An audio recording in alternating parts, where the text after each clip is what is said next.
शुक्रवार की सुबह सिटी वैन से उज्जैन के दो बदमाशों ने एक यात्री के बैग से नकदी के साथ सोने के जेवर उड़ा दिए। मौके पर ही एक बदमाश को यात्री ने पकड़कर पंडरीनाथ थाने के हवाले कर दिया। उसका दूसरा साथी माल लेकर फरार हो गया। पंडरीनाथ थाने में पदस्थ एएसआई प्रबल सिंह यादव ने बताया कि आज सुबह महेंद्र नामक व्यक्ति को खरगोन में रहने वाले उसके भाई प्रकाश ने 2,85,000 नगद और 2 तोला सोना जेवर ट्रेवल से इंदौर भेजे। महेंद्र सारा सामान लेकर एक सिटी वैन में बैठा और ताज बिल्डिंग पर उतर गया। जब उसे अपना बैग हल्का लगा तो उसने अपने साथ चढ़े 2 यात्री में से एक को पकड़ लिया, जबकि एक व्यक्ति फरार हो गया। पकड़ाए व्यक्ति ने अपना नाम इकबाल हुसैन निवासी उज्जैन बताते हुए कहा कि रुपयों का बंडल और सोना उसने दे दिया। पुलिस दूसरे बदमाश की तलाश में जुट गई। चोरी का मुकदमा ये मुकेश खराट मामला किस तरह की चोरी की थी आप? कल ये महेंद्र खरोटे अपने वैन से सिटी वैन में बैठ के आ रहा था। उसके साथ में 2 आदमी वहाँ सिटी वैन में बैठे थे। जो एक आदमी आके यहाँ अपने गुरुद्वारे पर उतर गया और ये फरियादी हमारा महेंद्र ये ताज बिल्डिंग पे जाके उतरा। जब इसने देखा तो इसका बैग उसको हल्का लगा तो उसने हाथ डाल के देखा तो उसको एहसास हुआ कि ये मेरे साथ में किसी ने चोरी कर ली। तो वो वैन आगे रुकी थी, ये दौड़ के गया तो जो एक उतर गया था, जो दूसरा उसका साथी बैठा था उसको उसने पकड़ा और तब तक भीड़ हो गई। पुलिस भी आगे, पुलिस वाले उसको लेके आए, पूछताछ किया तो ये इकबाल पिता हुसैन खान निवासी उज्जैन का है। शुक्रवार की सुबह सेंट्रल जेल में उम्र कैद की सजा काट रहे एक कैदी की मुलाकात के दौरान हार्ट अटैक आने से मौत हो गई। सेंट्रल जेल अधीक्षक ने बताया कि आज सुबह कुक्षी में रहने वाले भूरला पिता कालू भिलाला, जो हत्या के मामले में उम्र कैद की सजा काट रहा था, उसे सितंबर 12 में सजा हुई थी। सजा के बाद उसे कुक्षी से इंदौर सेंट्रल जेल लाया गया। आज सुबह जब वह परिजनों से मुलाकात कर रहा था, उसी दौरान उसे अटैक आया और वह नीचे गिर पड़ा। जेल के डॉक्टरों ने जांच करने के बाद उसे मृत घोषित कर दिया। जी, अभी लगभग आधे घंटे पहले रूटीन मुलाकात चल रही थी। हमारा एक आजीवन कारावासी बंदी, जिसका नाम भूरला, पिता का नाम कालू है, जो धार के निवासी थे, वो अपने 2 बेटों के साथ आजीवन कारावास की सजा काट रहे हैं। ये तीनों कैदी अपने परिजनों से मुलाकात कर रहे थे। मुलाकात के दौरान ही जो भूरला थे उनको अचानक तकलीफ हुई और वो वहीं गिर गए। उनके बेटों ने उठाया, तत्काल जेल चिकित्सक को दिखाया, तब तक उनकी डेथ हो गई। ऐसा अनुमान है कि उनका हार्ट अटैक हुआ होगा उनको। सर, काय की सजा है ये? आजीवन कारावास की सजा है। 302 का केस था इनका, हत्या के जुर्म में। अभी ज़्यादा समय नहीं हुआ, ये सितंबर 2012 में ही आए हैं बड़वानी जेल से आजीवन की सजा भोगने के लिए। कितनी सजा पूरी हो गई थी इनकी? 1 साल सजा कटी थी अभी केवल इनकी। उम्र कितनी? 50 वर्ष की आयु है इनकी। कैट के पास स्थित नाले में सुबह राजेंद्र नगर पुलिस ने एक नर मुंड बरामद किया। इस मुंड के पास कुछ सामान भी मिला और कीचड़ से सनी साड़ी भी मिली है। राजेंद्र नगर थाना प्रभारी दिलीप सिंह ने बताया कि कैट के पास स्थित नाले में एक नर मुंड मिला। इसके पास से सामान के साथ साथ कीचड़ से सनी साड़ी भी मिली। पुलिस इस बात का पता लगाने में लग गई है कि यह नर मुंड स्त्री का है या पुरुष का। पूरे मामले की जांच की जा रही है। क्या है?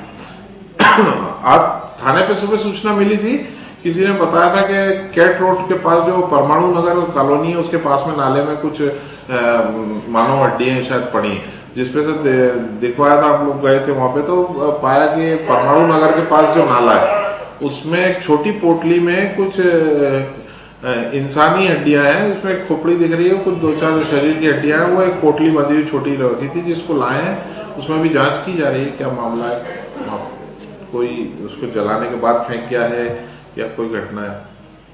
बहुचर्चित खासगी ट्रस्ट के अध्यक्ष ने सरकार पर आरोप लगाए हैं। उन्होंने कहा कि ट्रस्ट की संपत्ति इंदौर कमिश्नर, पीडब्ल्यूडी के सुप्रीडेंट सहित भारत सरकार की अनुमति से ही बेची गई है। होलकर साम्राज्य की संपत्ति की देखरेख के लिए बनाया गया खासगी ट्रस्ट पिछले दिनों उस समय चर्चा में आया था जब ट्रस्ट ने हरिद्वार में एक घाट बेच दिया था। मामला उजागर होने के बाद इंदौर आए ट्रस्ट के अध्यक्ष और होलकर घराने के दामाद सतीश मल्होत्रा ने मीडिया से चर्चा करते हुए बताया कि ट्रस्ट ने जो भी संपत्ति बेची है उसके लिए सरकार सहित सभी विभागों से अनुमति लेने के बाद ही बेची गई है। इसके लिए उनके पास सरकार का सहमति पत्र भी है। 1962 से आज तक इनमें रहे हर एक चीज जो ट्रस्ट ने की, बेचने की, खरीदने की, करने की, वो सब सही ट्रस्ट में उनके हैं। तो यदि हमने इतनी गलतियां की तो ये सब सुन रहे थे क्या? मतलब आप कहना चाहते हैं कि जितने भी सरकारी अधिकारी हैं उनकी सहमति से संपत्ति बेची गई है? सबकी सहमति के साथ और सबकी सही हर एक संपत्ति की जो बेची है उसमें है। और आपको ये भी पूछना चाहिए कि क्यों बेची, ठीक है ना। पूरे मामले को लेकर उठे विवाद में सतीश मल्होत्रा का कहना है कि विवाद का कारण करोड़ों की जमीन है जिस पर कई लोगों की निगाह लगी हुई है। वे इस मामले में कोर्ट से जीत हासिल करेंगे। ट्रस्ट को, चैरिटेबल ट्रस्ट को वो नहीं रखी क्योंकि हमने डिसाइड किया था कि हम अपनी कमाई से रहेंगे और इंदौर का जो भी है हम इंदौर को वापस देंगे, और हमने दिया। और इस ट्रस्ट में खूब पैसा खर्च किया अपने पॉकेट से, कभी हमने गवर्नमेंट से मांगा नहीं, कभी किसी और से लिया नहीं। तो कैसे हमने 50 बरस ट्रस्ट चलाई?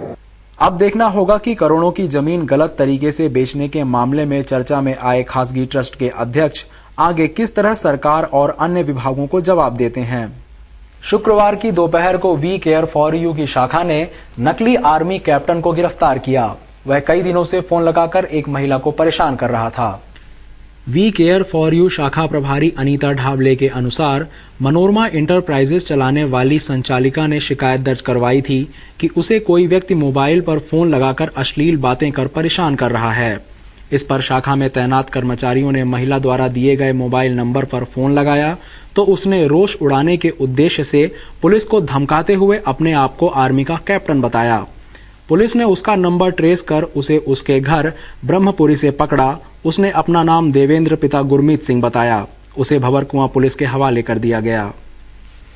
शुक्रवार की सुबह पीटीएस मैदान पर पुलिस ने साइबर ट्रेनिंग दिल्ली से आए विशेषज्ञों की मदद से पुलिस अधिकारियों को दी।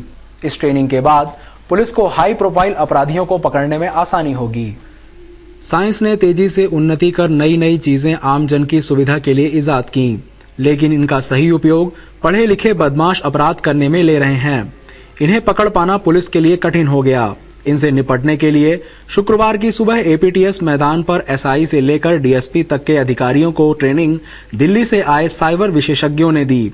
इस बारे में रेडियो आईजी वरुण कपूर ने कहा, 25 पुलिस ऑफिसर 11 राज्यों से आए हुए हैं प्रशिक्षण के लिए। Cyber crime and investigation course है, उसके आज 5वां दिन है और उसमें आज बहुत महत्वपूर्ण दिन इसलिए है क्योंकि हमारे पास विशेषज्ञ आए हैं। सर्ट इन एक संस्था है, कंप्यूटर इमरजेंसी रिस्पांस टीम। ये एक भारत सरकार की संस्था है, दिल्ली डिपार्टमेंट ऑफ इलेक्ट्रॉनिक्स के अंतर्गत आती है। तो उनकी संस्था के जो डायरेक्टर हैं श्री ओमवीर सिंह और उनके सहयोगी श्री सुब्रमण्यम बाबू, ये दोनों आए हैं यहाँ पे हमारे प्रशिक्षणार्थियों को प्रशिक्षण देने। और इस क्षेत्र के ये महारत हासिल संस्था है और cyber crime scene investigation, cyber crime scene management, उस संबंध में हमारे सभी राज्यों के पुलिस अधिकारियों को ये ट्रेनिंग दे रहे हैं। इससे निश्चित रूप से हमारी क्षमता में इस प्रकार के अपराधों से निपटने में क्षमता में वृद्धि होगी और ये अल्टीमेट फायदा जनता को होगा। सर, आज जो साइबर स्पेशली